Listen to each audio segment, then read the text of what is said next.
All right, in this video, I'm going to talk about one of the darkest times of my life and two papers that were able to help me out in this time. So in 2017, my dad died from stage 4 cancer.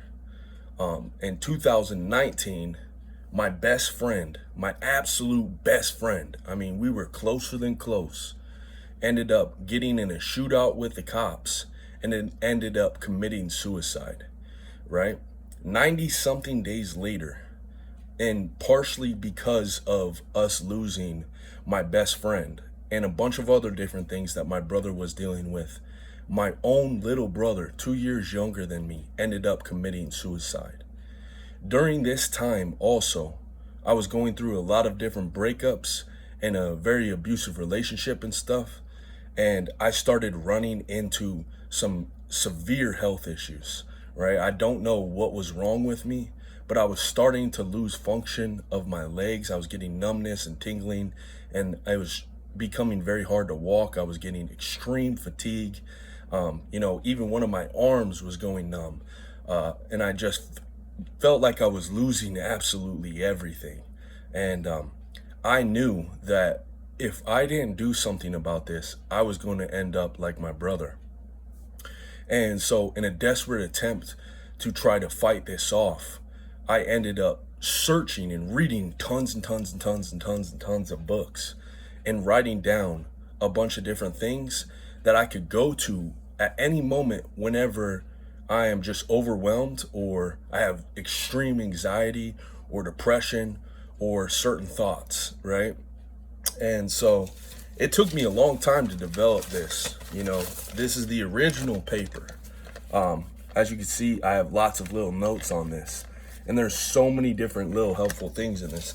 And what I noticed is whenever I was going through something, I would come to these notes and it would help me out significantly. And so I just want to share these things. So yes, I was reading Stoic books and Buddhism and Taoism and stuff like that. And a lot of these things came from that. And there's a lot that I would automatically remember already. But these are the things were my quick go-tos. Okay, so I just wanted to read some of these things off to you.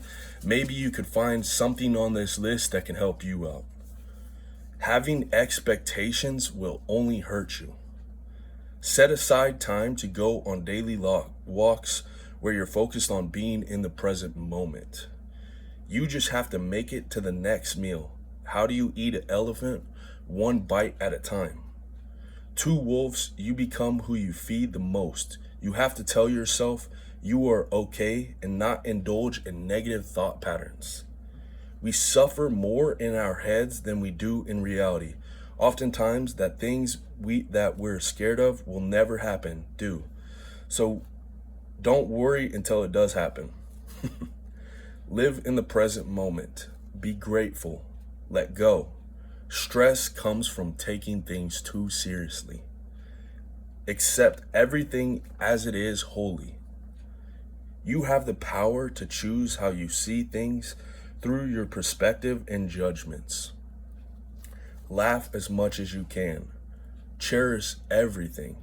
Fuck the victim mentality. Have a abundance mindset. Comparison is the thief of joy. Reframing. How could you ever be enough if you're always obsessed with having more? You will always feel empty unless you realize you already have enough. What we resist persists, and what we accept, we move beyond. You can gain happiness or a sense of self-accomplishment for foregoing pleasures or being disciplined because of the sense of power you have over your desires, and in doing so, you get stronger and your will over your desires. Think about how things could be worse. I think one of the most important things is to compare down, not compare up. Think less of yourself. The reason you need to do this is because research shows that people who think more about themselves or make more I statements or are more likely to be depressed and more of others, and know that you're never alone. Someone out there is going through the same thing. It all gets rendered insignificant very quickly. Change your physical state / smile. That's something I learned from Tony Robbins.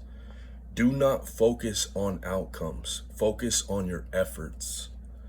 If you're going to judge yourself, at least make sure you're judging yourself off your own values and not others. Stoic engages in active voluntary discomfort so that he better prepare himself for future discomfort, and so he learns to appreciate more of the comfort he already has. Stoic can also for a moment of pleasure. I don't know what that last part was. There's always gain from what we perceive as loss. I am owed nothing in this life, not my dreams, desires, expectations. Everything is a gift.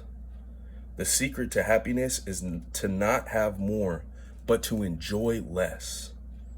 Don't allow yourself to think if and then, if I get XYZ, then I will be XYZ.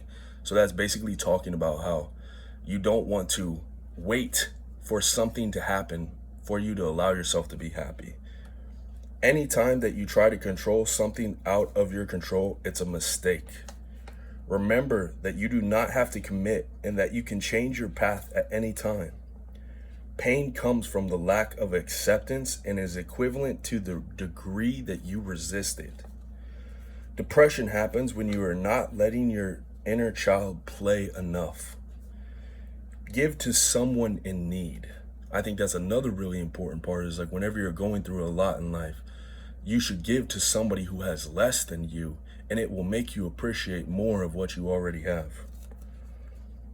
There's no point in worrying about what you wish you would have done because this is no longer in your control. The cool part about nothing in life matters is if you don't live up to your or other expectation, it doesn't matter. Attachment comes from fear and is a scarcity mindset. It's the belief you won't be able to get the thing from anywhere else. Step back, have a 10,000 foot vision. If it's not going to matter in 10 years, then it's not going to matter now. If you want tranquility, you need to do less. Think about the things that you have that money can't buy. Remember the impermanence of things. Don't allow yourself to be a slave to external things, as you are the only one capable of making yourself prisoner of these things. Remember not to take yourself too seriously. Remember that the suffering you're going through now, at a later time, you may look back on this and understand what it happened or how it taught you things and developed you and made you stronger and got you ready for the future. In doing so, you can find purpose in the suffering. Cultivate a sense of adventure about life where you stop thinking good and bad, but rather look at everything as an adventure to learn and experience from. Do not attach yourself to something outside of your control. You're enough, even if you do nothing more. Develop patience, tolerance, kindness. This can act as an antidote to negative state of mind like anger, hatred, and attachment. In all circumstances, you must have faith and trust, even if it doesn't go as planned, when it hardly does, or the way you wish that things will work out. When you wake up in the morning, after listing a few things you're grateful for, also list the character traits or quotes or things you want to work on. So I have a couple more things on this that I haven't finished, and I'm probably going to redo this video anyways, and I'm going to expand upon these things when I fill up this paper. But hopefully you can find something in what I just read to you that could help you out if you're suffering right now.